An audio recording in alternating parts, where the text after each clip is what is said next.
Hello everybody and welcome to the channel. I'm Cassidy. If you're new here, welcome. It's nice to meet you all, and if you are returning, welcome back. It's good to see you again. So today we'll be talking about City of Ashes. It is book 2 in the Mortal Instruments series. So if you haven't seen my first one on City of Bones, I'll link it so you guys can go watch the video before you watch this one. And as always, if you have not read this book and you would like to read it with no spoilers, please click off the video and then click back on after you're done. Let me know what you thought. It's going to be a complete summary of the book and my thoughts while reading it. Once again, I have already read this book. It was a while ago, but I do know some very spoily things. So I'm trying to not say any spoilers and only react to what I'm reading and keep my thoughts and reactions very similar to what they were the first time I read it. Anybody who is interested, this is the bookmark I was reading. Once again, it's the same one I used for the first book. It is Aki Going Kun from Chainsaw Man. Got it at Phoenix Fan Fusion. And then this is the notebook where I wrote down all my notes while reading. So if you see me look down or off to the side, I'm just referring back to my notes so I don't miss relaying any of the facts I want to tell you guys. Alright, so let's get into it. City of Ashes, book 2 in the Mortal Instruments series by Cassandra Clare. Alright, Clary Frey just wishes that her life would go back to normal. But what's normal when you're a demon-slaying shadow hunter? Your mother is in a magically induced coma, and you can suddenly see downworlders like werewolves, vampires, and fairies. Clary would love to spend more time with her best friend Simon, but the shadow hunters won't let her go, especially her handsome, infuriating newfound brother Jace. And Clary's only chance to help her mother is to track down rogue shadow hunter Valentine, who is probably insane, certainly evil, and also her father. When the second of the Mortal Instruments is stolen, the terrifying Inquisitor suspects Jace. Could Jace really be willing to betray everything he believes in to help their father? So my first impressions after just reading the back are basically just a bunch of questions is, what is the second mortal instrument? The first one was the Mortal Cup, which turns humans, like regular humans, mundanes as they call them in the book, into shadow hunters. So what's the second one? Also, Jace is so loyal to his friends who are his family. Like Isabel and Alec, they're his siblings. And he was raised by the Lightwoods, their parents. So they're his family. Like, why would anyone even suspect Jace of turning and going back to his father, who he knows is evil? Also, where is Valentine currently? Like, why can't they track him down? There's so many warlocks and witches and everything. Like, they should be able to do it pretty easily. So now we get into the prologue, which is Smoke and Diamonds. Valentine makes a young warlock with wings. His name is Elias, or Elias, probably Elias. He makes him summon Agramon, who is a greater demon, actually the demon of fear. He makes him summon him, and the greater demon unfortunately unalives the poor young warlock. And then when Agramon turns on Valentine, Valentine has the cup, and for some reason that makes Agramon work for Valentine. Now we are in part 1, A Season in Hell. Maris, she is the Lightwood's mom, so she is Isabel and Alec's mother. She comes back. She's being very bitchy, doesn't believe that Jace didn't know anything about Valentine being his dad all through growing up. He's like, I was raised believing I was Michael Wayland's son. Like, what do you mean? Of course I didn't know I was Valentine. She doesn't believe him. She's just being very rude and mean to this boy who she raised as a son since he was like 10 years old for the last like 7 years. Also, Max, who is Isabel and Alec's little brother, he's 9 years old, he also comes back with Maris. Clary, she's hanging out with Simon, and Simon then kisses her when they're hanging out, after he freaks out about seeing Dracula on TV. Clary doesn't she kisses him back, but she doesn't say anything about it. They just kind of kiss, and that's it. Jace leaves the Institute because Maris kicked him out, and he goes to a werewolf bar. We also meet Maya. She is 16 years old. She's a female werewolf. She's very spunky, and we love her, but she's had a really hard life. She grew up with a really shitty brother who was straight up a psychopath, threatened to unalive her constantly. Then after the brother, she had a really shitty boyfriend who turned her into a werewolf because he bit her and then was like, "You'll never leave me." This poor girl.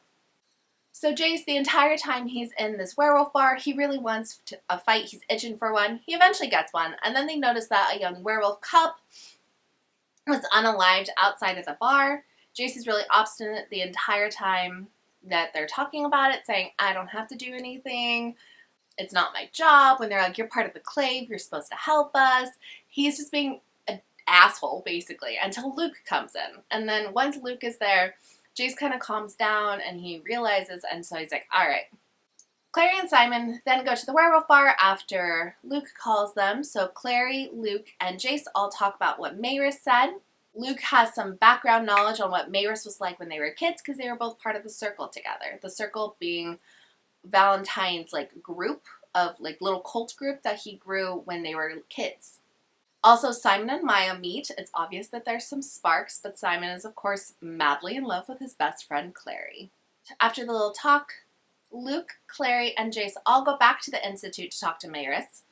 She's just being really cold and mean to everybody. Like, Luke especially, like, she's like, how could you bring a mundane here? And then he's like, I'm not a mundane girl. And she's like, Lucian, because that's what his name used to be, was Lucian. I don't remember his last name. I can't remember I think he currently goes by Greymark. I don't know what his previous last name was. She's just being really cold and mean to everybody, especially Jace, especially Luke. Clary, she just kind of pretends doesn't exist. We find out that she actually kicked Jace out because the Inquisitor, Imogen, is coming. And she's just... If you think Mayrus is being kind of bitchy by kicking out her basically her son, Imogen's a raging bitch. Oh, she's so... We do not like her. So Mayrus kicked Jace out to protect him from Imogen because she wants to come and basically use the mortal sword on Jace. The sword can tell, when it's used on a shadow hunter, then you can tell whether that shadow hunter is lying or not. Like, they're forced to tell either they're forced to tell the truth, or you can just tell when they're lying. I think they're forced to tell the truth, though. Jace wants to do it. He wants to prove that he never knew about Valentine, that he's not a spy for Valentine, which Mayrus also accused him of. He wants to prove his innocence, so he's like, fine, bring her. Also, before they actually get a chance to talk to Mayrus, Raphael is there. He is Raphael being the vampire leader that we had met in book 1. And he says that the children of the night are not responsible for all the unalivings going on. There was a warlock unalived and then the werewolf. He says it's not them. They're drained of all their blood, so obviously the vampires are the immediate suspects, but he claims it's not them.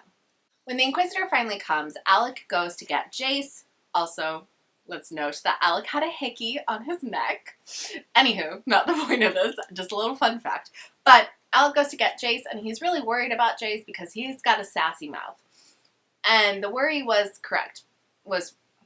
He was right to worry because the Inquisitor hates Jace from moment 1, and Jace isn't helping himself by just being very obtuse, and he is being sassy, he's fighting everything the Inquisitor says, he's being snarky, and so the Inquisitor decides to put him in jail in the Silent City, in their jail cells, which is the City of Ashes. While this is going on, Luke gives Clary her mother's steel. It's spelled S-T-E-L-E, steel, so I just pronounce it as steel. I might be pronouncing it incorrectly. Luke gives Clary Jocelyn's steel, and the steel is what you can make the runes with. So anytime she had made the rune previously in the previous book, she had to use someone else's steel because she hadn't had one of her own, because she did not grow up being a shadow hunter. Also, Clary meets Maya, because Maya's going to be helping out at the bookstore, and she's also part of Luke's pack.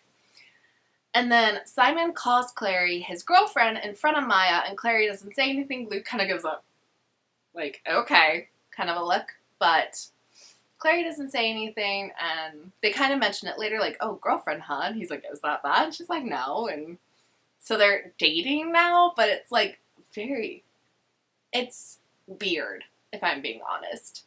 Because Clary is still obviously not over Jace, which is uncomfortable because they're siblings. However, they did not grow up as siblings and did not find out until after they had a little connection. It weird. So Jace is currently in jail. He has like handcuffs on, and then all the Silent Brothers. The Silent Brothers are shadow hunters who mutilated themselves and are now immortal. They are guardians. They can do incredible magic. They can heal a bunch of people. But they don't speak. They speak into your mind, but they don't speak out loud. Anyway, so all these silent brothers, they just start being unalived in front of Jace. He has no idea why. And then he sees Valentine with the mortal sword, of course. Valentine kind of taunts him, doesn't let him go, which is probably a good thing, honestly, but doesn't let him go and walks away with the sword. And all the silent brothers are just lying, not alive, outside Jace's jail cell. Clary makes out with Simon, and it's written as if there's, like, no spark, no, like, giggly feelings. It's just like, oh, he's been my best friend. This isn't that weird, which I feel like making out with your best friend when you're not in love with him is weird. So that I feel like was portrayed very inaccurately, unless Clary actually does kind of like him, just likes Jace more, you know what I mean? Anyway, she leaves Simon. He's, I think, asleep at this time, but she leaves him as soon as Isabel calls Clary and is like, hey, Jace is in jail. So she goes to the Institute right away. They hear an emergency call, basically being that the city's under attack, and there's no one at the Institute because a fairy child ended up not alive in the park, so everyone has gone to that. The Inquisitor, Mayrus, Max, of course, is home, but he's also 9. He's not old enough really to be a shadow hunter and to train for all this stuff and to go out on missions. So Alec, Isabel, and Clary all decide to go help, and they see all the carnage of the Silent Brothers and find Jace in jail. So Clary uses her mom's steel, now her steel, to open the cage, except she doesn't just open the door. The cage, like, flies off its hinges, and it also opens Jace's handcuffs. It wild. Like, she didn't just open the door, it was everything. So they leave the city, and then outside there's a bunch of shadow hunters, including Mayrus and the Inquisitor. Mayrus is mad that they decided to go because they still are children. They're not 18 yet, not a single one of them. And the Inquisitor blames Jace for the mortal sword being stolen, the brothers being dead, everything. Jace is like, it wasn't me. And he's also really sick, like he's injured, like poisoned injured, not doing well. And Alec was on his phone, and he's like, Magnus is here. Magnus will heal you. So Magnus comes, and now he is also in charge of keeping Jace kind of under lock and key. He can use magic to basically keep someone close to him, I think, in their vicinity.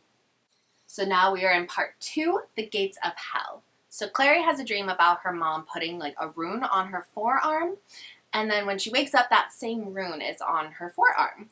Clary, Simon, and Alec all go visit Jace at Magnus's place, and then they realize that Valentine is using the sword and the unalivings of all these downworlder children for evil purposes, obviously. But basically, if you kill a downworlder child of each kind, so a warlock, a werewolf, a vampire, and a fairy, and drain them of their blood, and then soak the sword in each child's blood, like let it dry, all of that, then it turns its angelic purposes into demonic ones. They then get a call from Isabel saying that the Seelie Queen wants to meet with them, so Jace, Isabel, Simon, and Clary all go to the Seelie Court. Alec stays behind because the spell that Magnus is using needs a body to, like, stay next to him, and Jace needs to go to the Seelie Court, so Alec takes his place, and he gets to spend more time with Magnus! I love it. Anywho, their relationship, it's my favorite thing ever. That is the only, like, kind of spoiler thing I will tell you guys, because obviously it's very on the low key, but Alec had a hickey. Magnus showed up when Alec needed him. Like, Alec is staying behind. Like, everyone definitely knows that something's going on right now, and they're so cute. Anywho, so yeah, they all go to the Seelie Court, and a trick is played on Clary, where, she had, like, you can't eat or drink anything at the Seelie Court, and she had, like, crushed a grape or something between her fingers, and then a fairy had, like, nicked her thumb, and so she, like, went to, like, put it to her mouth, like, suck the blood out. You know how you are. You know how you get when you, like, injure your finger. And so she was denied exit to leave because she had consumed food, even though it was just blood, but yeah, the little trick was played. And the Seelie Queen will only let them leave if for a kiss. So Isabel's like, I'll kiss anyone. And Simon's like, oh, this is ridiculous. Come here, Clary. And she's like, whoa, whoa, whoa, whoa, whoa. What are you doing? But the kiss that is required is the one that Clary desires most, which is Jace. Which, her boyfriend, I guess he technically is right now, is right there. So this is like real uncomfortable. Because this is just confirmation that Clary does not feel the same way about Simon that Simon feels about her. Awkward. Anywho, it's a really intense kiss, like, squishing face there. It's very intense, it's very heated, and it works. They get to leave. Simon is mad. He leaves without saying anything to them, to anyone. Also, before they leave, the Seelie Queen does mention the fact that Valentine had experimented on both these children. And Clary's gift was the gift of words that are not spoken, and then I forget exactly what she said about Jace's gift. But you'll find out exactly what all that means in this book. Like, not to its entirety, but more of it. So Jace and Clary fight. They both admit that they love each other. Clary even stating, like, I should feel the way about you that I feel about Simon. I wish Simon was my brother and you weren't. Jace wants to be together no matter what, but Clary can't get over, like, the social stigma of it all. It would affect more than just them. They have people who love them, people who care about them. Then Raphael comes to the Institute. He can't come inside because it's holy ground and Raphael is a vampire. But he comes carrying Simon.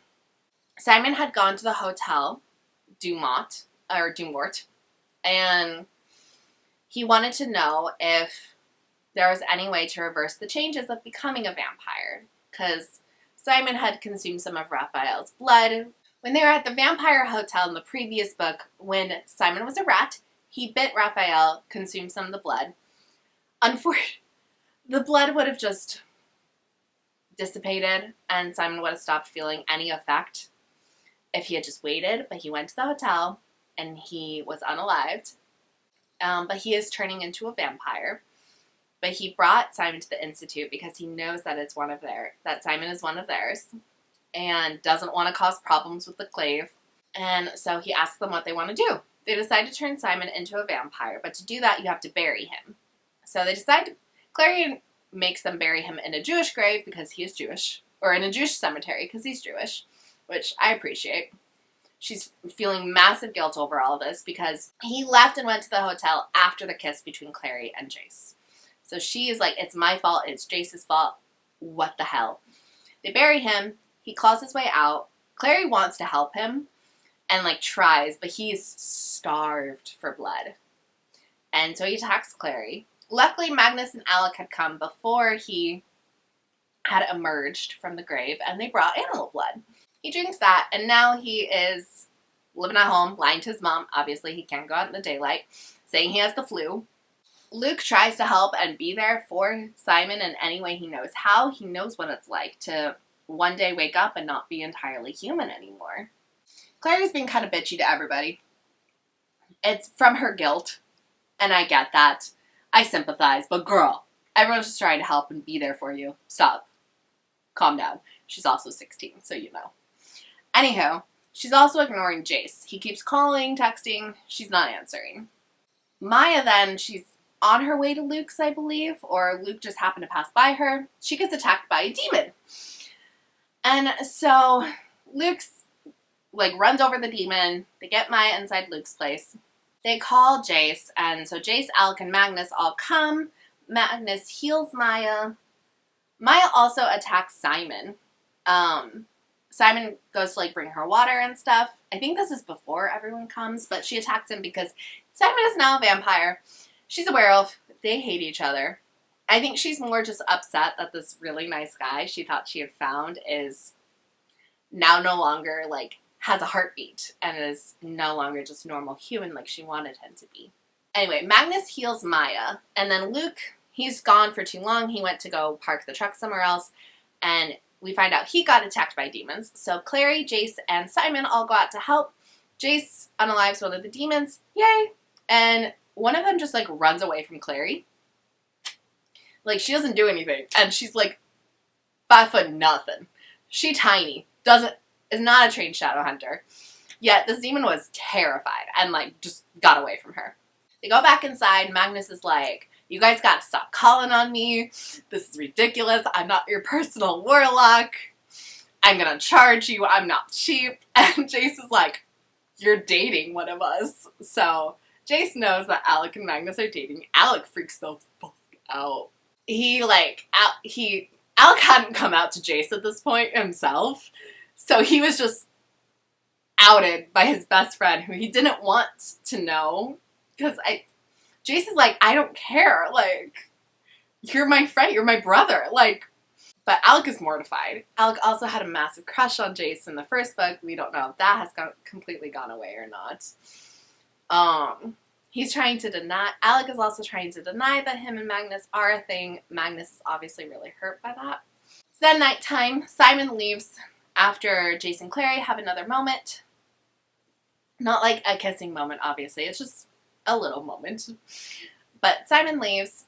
It's nighttime. Everyone's asleep. Jace leaves by flying bike. Raphael brings the flying bike to Jace. And he goes to a ship and meets up with Valentine. Because he's an idiot. Like, boy, you were already being accused of, like, working with your father, who's evil, and against the Clave, and you are the Clave. Like, he's so desperate trying to get any information out of Valentine that he can. So he goes, he risks it all. Valentine shows him what he's planning. Like, he gives Jace the sword, and he can, like, see the other world, like the down world, apparently. And there's so many demons, like, more demons than anyone can handle. He's like, I'm gonna attack the Clave. They're all gonna not be alive anymore. Haha. He also tells Jace that, hey, join me and I'll keep everyone you love safe. The Lightwoods, Clary, he's like, of course she's my daughter. I would never dream of hurting her, blah, blah, blah. Luke, he actually never mentions if he's gonna keep Luke safe, because Jace mentions Luke, and he's like, I'll keep whoever you love safe, kind of thing. So, don't trust him. This section ends with Jace telling Valentine that he has come to a decision about what he's going to do. So now we are in part 3, the final section, Day of Wrath. So it's the next morning. Maya goes to Clary and she tries to apologize for attacking Simon. Clary's like, I'm not the one who needs the apology. Maya's like, noted. When Jace, Alec, when they're all Luke, Maya, Clary, when they're all talking about the demons from the previous night, Clary says that she scared one of them off. Alec is like, girl, like what I said previously, you're 5 foot nothing. Like, no one's going to be scared of you. And she's like, and not me, the rune. And she shows the rune that's still on her arm that her mother had given her in her dream. She explains that that rune does not exist. It's not a thing. And so she's like, well, obviously it worked. So they tell her, make a rune. Like, make one up. She's like, cool, what? Jace's like, make one for fearless. There are runes for bravery, but nothing for fearless. So she's like, okay. She makes a rune. Jace puts it on Alec. Because they were going to put it on Jace, but Jace already acts like nothing scares him, so you know. So they put it on Alec, and he's like, I don't feel anything. So she's like, great. It doesn't work. I was wrong. That's embarrassing. But then the parents come. So that is Maris and Robert, who is the father, the Lightwood father. They come with the Inquisitor to Luke's. And before they can even say anything, Alec is like, Mom, Dad, I have to tell you guys something. I'm dating someone. And they're like, dude, this isn't, like, pertinent right now. Shut up. And he's like, no, I'm not just dating anyone. He starts to say that he's dating a downwilder, that he's going to tell him it's Magnus. Magnus shuts him up. Like, uses magic, stops him from talking. Jace is like, hey, that rune works. Because Alec does not come out. Because being gay is not something that the Clave really endorses.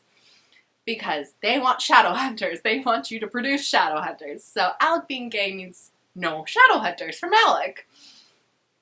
So they're he knows that they're not going to be very supportive, and he doesn't want to, like, disappoint his parents. He would never come out to them. So the Fearless rune definitely works. Magnus stops him because he cares about Alec, and he doesn't want him to do anything that's going to make him upset, but it still hurts. The Inquisitor is like, Jace, I know you met with Valentine. He's like, what are you talking about? She reveals that she had put a tracking sheet in the portal. Jace had taken a portion of the portal from that Valentine had, like, gone through, and it smashed initially, and at the end of book 1, he had a little segment of it. The Inquisitor's like, I knew you wouldn't leave without this. So she had put a tracking sheet in it and knows that he met up with Valentine. So she's like, you're going to Idris and you're going to stand trial. Idris being the home of the Shadowhunters. She puts handcuffs on him. They're like rune handcuffs. And if he tries to, like, undo his hands, like, they're stuck in, like, the X position. And if he tries to undo his hands, he's gonna get burned. Like, burned. Inquisitor, she wants to trade Jace for the mortal instruments that Valentine has. So she'll give Jace to Valentine. Valentine will give her the mortal instruments. Jace's like, hey, that's not going to work. Valentine's gonna laugh in your face and tell you that you might as well just unalive me. He does not care about me. Not like that. And she's like, I don't believe you. You're his child. We find out that she had a son, Stephen. And he, after Luke had turned into a werewolf and left the circle, Stephen had taken over as the second in command of the circle. He had a wife that Valentine had chosen for him because his current wife wasn't good enough. So he had a wife. She was pregnant, like, I think heavily pregnant, when Stephen died in the circle uprising and at the Accords. Stephen had passed away. When the wife had found out she had unalived herself, she was still pregnant. Imogen, the Inquisitor, her husband either died of a broken heart or he unalived himself. I can't remember which one. And basically one fell swoop, she lost her entire family. And she blames Valentine for it. Jace being Valentine's son, she hates him. It makes sense, but it doesn't give her a right to be this psychotic. And she just does. Jace tries to tell her about what Valentine's doing, and she doesn't listen to him. She doesn't believe him. She puts him in, like, a cage. It goes up like 30 feet. He can't get out. Maya, she leaves Luke's, sneaks out the window, and she wants to go to Simon's to apologize for attacking him. She ends up getting kidnapped by Valentine, and then Simon ends up also getting kidnapped by Valentine. So now he didn't have enough time to drain the blood of the werewolf child that he had unalived. And he already had the warlock and the fairy, and all he needed was a werewolf and a vampire, and now he has both of them. And it just so happens that kidnapping both of them and unaliving them is going to hurt Luke and Clary, which is what he wants as well. A little bit of vengeance and pettiness. So Alec comes to help Jace. He, like, gives him an unlocking thing for the handcuffs. Alec had previously been like, the law is the law. And, like, wasn't on Jace's side, and he said that was just so that the Inquisitor wouldn't have eyes on him, because when Isabel defended Jace so intensely, she's now being watched. Alec isn't being watched because he's played smart and was like, I'm not going to just support Jace in front of all these people who don't support him. I'm going to help him behind the scenes. So he helps him, and Alec is like, Jace, I've seen you do incredible things.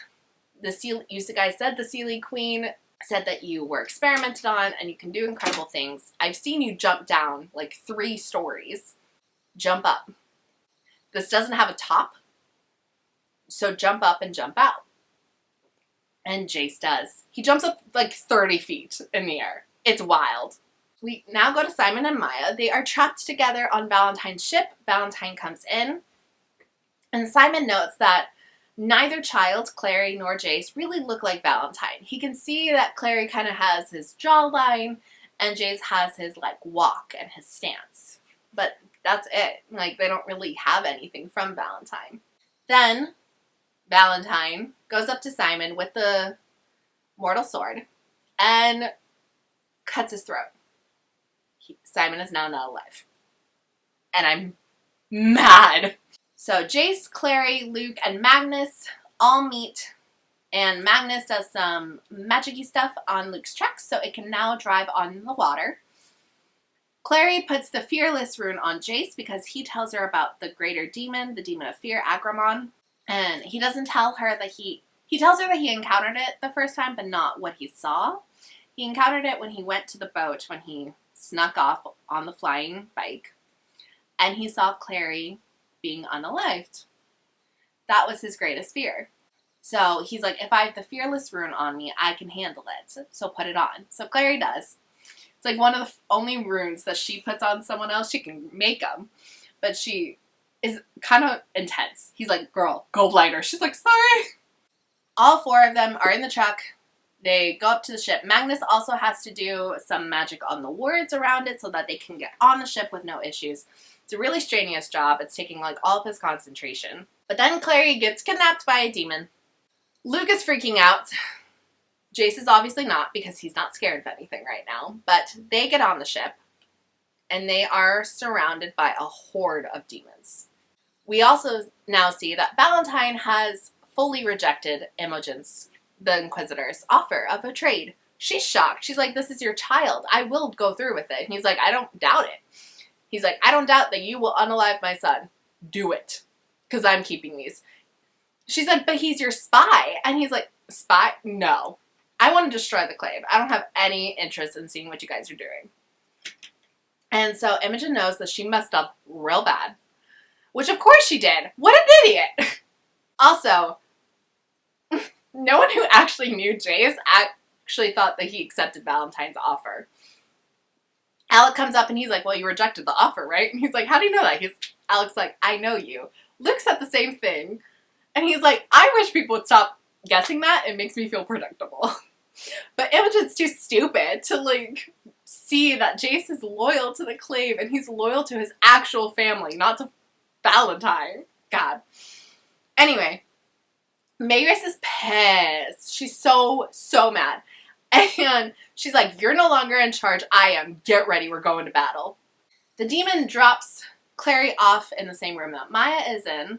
Maya tells Clary that Simon is no longer alive. Clary is heartbroken. But she knows that she has to get them out of there. She puts a rune on, like, the wall. And it, like, melts it. Kind of gross. Maya's able to get out. But Valentine, unfortunately, catches Clary before she can follow Maya. Luckily, the last downworlder child he needs for his spell is no longer there. But Clary is now in her father's hands, which is definitely not good. So Jace and Luke are fighting all of these demons. It's really rough. There's only 2 of them. There's an endless amount of demons. Luke's leg gets broken. And then finally, Shadowhunters come. They come to the rescue. Yay! Imogen, the Inquisitor, pulls Jace aside, lets him know that Valentine didn't go for the deal. He's like, obviously, girl, there are a bunch of demons. Let's fight. And she's like, you really didn't know about Valentine being your dad? He's like, girl. She also mentions there's like a little scar on his shoulder. And she's like, that scar. She's like, it can't be you. And he's like, what? He runs away, though. He's about to be, like, unalived by a demon, like, pierced through the gut. Imogen, however, saves his life. And she, unfortunately, is unalived in Jace's place. So we never get to know what she meant by it can't be you with the scar and everything. Alec is also there. He gets Isabel off the ship because she gets injured. He falls into the water below. And right after that, Jace falls into the deck because his foot was stuck. He couldn't help Alec. He sees the greater demon again. And this time it takes the form of his father, saying, everyone here is being unalived and it's all your fault. How could you do this? Blah, blah, blah. It's super annoying. But yeah, so fun. We love it. Anywho, Alec wakes up on the truck bed. Magnus is there, soaking wet. He obviously saved Alec. He went into the ocean for him. He's like, of course I saved you. Like, oh, that's cute. But Magnus is also like, girl, I'm about to pass out. This whole time that they're, like, talking, Alec is like, I need to get on the ship. And Magnus is like, I'm about to pass out. I've used too much energy. And Alec is like, wait, no, like, let me give you my energy. And Magnus is like, thought you need to get back on the ship. And Alec responds with basically, like, you're part of this fight just as much as anyone else is. You are important. Take my energy. And it's just really cute. Alec acknowledges that Magnus is helping them. He's an ally. He's so important. It's adorable. Simon and Jace go to Clary. Clary gets her steel back. Valentine, like, gets it away from her when he kidnaps her. Or, like, after Maya leaves and he's like, hi, daughter. He takes her steel away. Jace brings it back to her, and she opens up the ship. She uses the open rune, and instead of just, like, opening a door once again, everything comes apart on that ship. Like, every bolt, every screw holding it together, anything that could have been held together is now apart. The ship sinks, obviously. Clary, I think, either wakes up on the shore or in Luke's truck. I want to say it's Luke's truck, but I don't know exactly. I don't remember exactly. There, she is told that several shadow hunters died, a bunch more got injured. Thankfully, it was not because of her. It was not because of her rune, but still, a lot of them have passed away. No one that we, like, is important to us. The only kind of important one was Imogen. And we hated her the entirety of this book until the very end, where we just went, I just wanted to know what she meant by the scar. Come on. But she was the only one where it's like, damn, that sucks. Obviously, it sucks for all the shadow hunters. They were friends. They need shadow hunters because there's definitely not enough of them in general, but still. Also, the sun is about to come up, and Simon can't get his shade. Unfortunately. Clary is freaking out. Simon's about to not be alive because vampires can't withstand the sun. Sun comes up, and Simon's alive! He is able to withstand the sun somehow, and it's incredible, and we're so happy. Jace and Maris also make up. He's about to leave the Institute, and she's like, please don't go. You are my son. She's like, I was just scared. You were the first thing that I've loved since Valentine that isn't, like, biologically my family. And she's like, please stay for your siblings. Like, what's Max gonna do without you? And a little bit manipulative, but they make up. Jace stays. Yay. And now we are in the epilogue. Clary goes to visit Simon, who is now just, like, basking in the sunlight. Still a vampire, but basking in the sunlight. Simon breaks up with her. He basically states that he deserves someone who loves him just as much as he loves them. Which, that's definitely not Clary. Clary's like, what if I start to feel that way? Like, I can grow. And he's like, if you do, let me know. But until then, nah, girl. And thank God, because their relationship was just a little awkward, if we're all being honest. Like, it didn't work. And we love a king who knows his self-worth. We love a queen who knows her self-worth. But thank God Simon ended it, because he's right. Clary loves Jace, despite everything, and he deserves someone who loves him, not is just comfortable with him. Luke talks to Clary about being in love with Jocelyn. He's taking Clary to see Jocelyn in the hospital, and he's talking about being in love with her. He's like, I asked her to marry me. I was gonna, like, adopt you. She said no. He's like, she's just been everything for me. And he said that he's been in love with her since they were, like, teenagers. Clary's like, have you ever told her, like, with words? And he's like, she knew. And Clary's like, I don't think so, bro. Because Clary had asked Jocelyn why she doesn't date. This was obviously way before the books, but she's like, why don't you date, Mom? She's like, I've already given my heart to somebody. Clary obviously thought she meant her father when she thought her father was, like, a normal human. But now she's thinking Jocelyn meant Luke, and Luke is, like, shook. So, on that note, with Clary not wanting to leave things unsaid, she goes to visit Jace to tell him that she loves him. Jace, however, talks first. He's like, I was rude, I was obstinate, I was selfish, you were right. And she's like, no, it's okay, I was being mean. He's like, no, you were right. If we were to be together, it's selfish. We have other people in this world that care about us and love us. We cannot be together. He says that if we get together, we are just as bad as Valentine. And Clary's crushed. Jay says the only thing he'll ever be from now on is her brother. She's crushed. She leaves. She cries, like, on the subway. Horrible, tragic. We feel for her. It's, again, weird because they are siblings, but it's still really, really sad. She then finally goes to the hospital to see her mom, and she sees a woman standing outside. Her name is Madeline. And she's like, Clary, I was your mom's bestie. I know what's going on with her. Basically, Jocelyn had put herself in this magically induced coma. She won't get out of it. She will not heal. She will not wake up just on her own. She put herself in this coma so that Valentine couldn't hurt her and get information from her. Madeline's like, the only person she told about this plan was me, and I know how to fix it. And that, my friends, is where we end. So tell me what you thought down below. If you've read this book, if you haven't read this book, if you've only watched the series or the movies, tell me how it differed.